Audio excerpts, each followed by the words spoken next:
She has been telling Vasishta what should be understood by the word God. The only understanding that fully does the word God justice is the understanding of God as that consciousness within which everything arises. That consciousness is simply consciousness. And in this chapter we'll be hearing how this God is to be worshipped. The Lord continued, "The worship of that Lord is true worship, and by that worship one attains everything." I think one realizes by this worship that you actually have everything.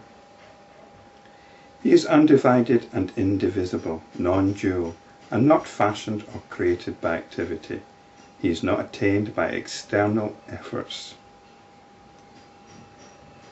So you don't go about making a song and dance, worshipping this God. His adoration is the fountain source of joy. Adoration here means ongoing appreciation. In the deepest sense, it's an appreciation which is heartfelt. It's that appreciation which is often described as bliss. The external worship of a form is prescribed only for those whose intelligence has not been awakened and who are immature like little boys. When one does not have self-control, etc., he uses flowers in worship. Such worship is futile, even as adoring the self in an external form is futile. However, these immature devotees derive satisfaction by worshipping an object created by themselves. They may even earn worthless rewards from such worship.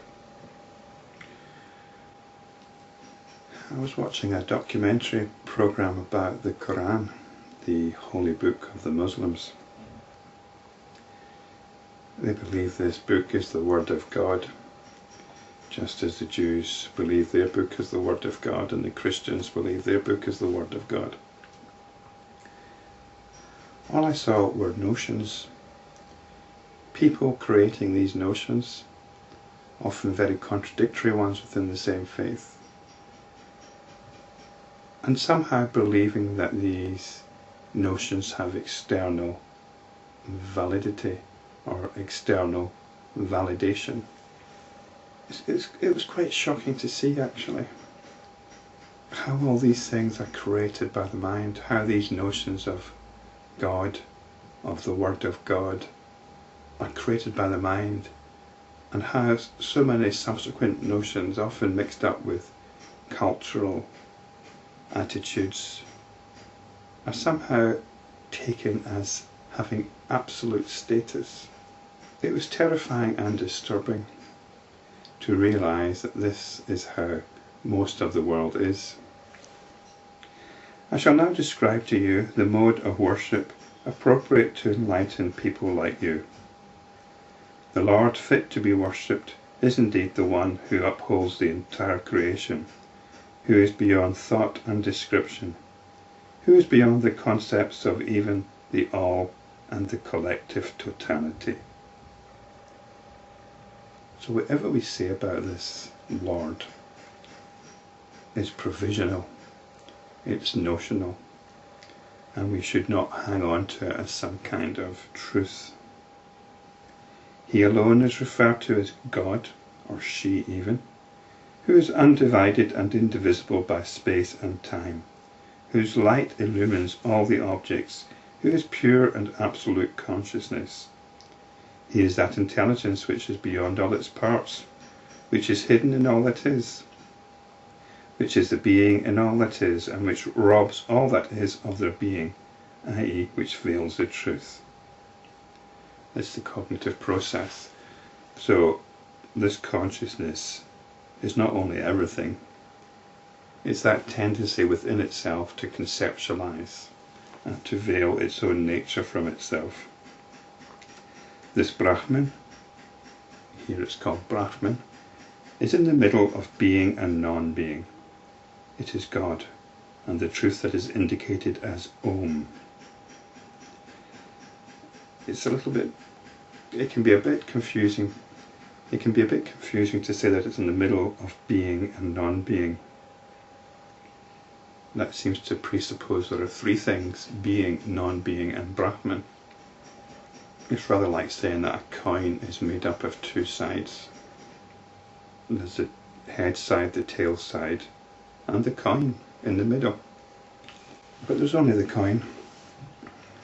We can focus on one side or we can focus on the other side.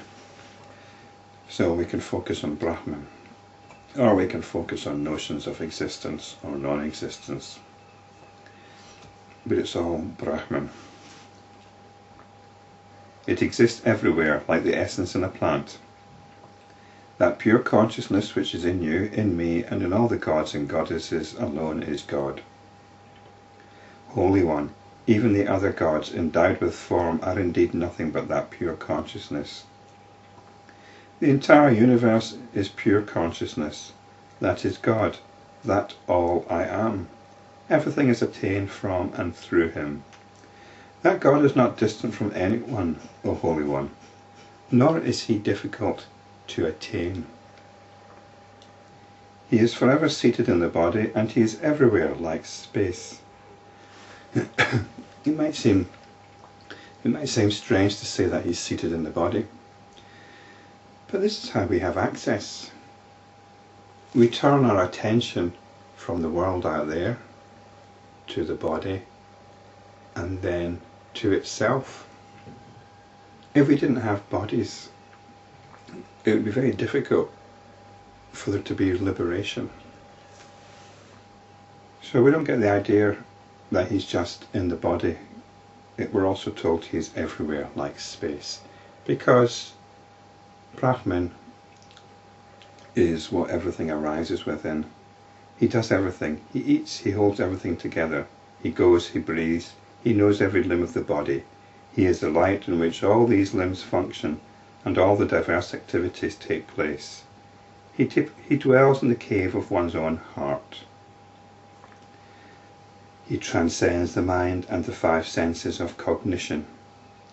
Therefore he cannot be comprehended nor described by them. Yet for the purpose of instruction he's indicated as consciousness, or Brahman, or God, or whatever. Hence, though it appears as though he does everything, he does nothing. It's like the activity in a mirror. There seems to be a lot going on, doesn't there, in the mirror, but the mirror's not doing anything. That consciousness is pure and seemingly engages itself in the activities of the world to the same extent as the spring does in the flowering of trees. I suppose we could say that we're all living in the season of consciousness. It's not doing anything, but it's what allows everything to happen. But all these things are not happening or doing anything by themselves. It's only consciousness that's doing it.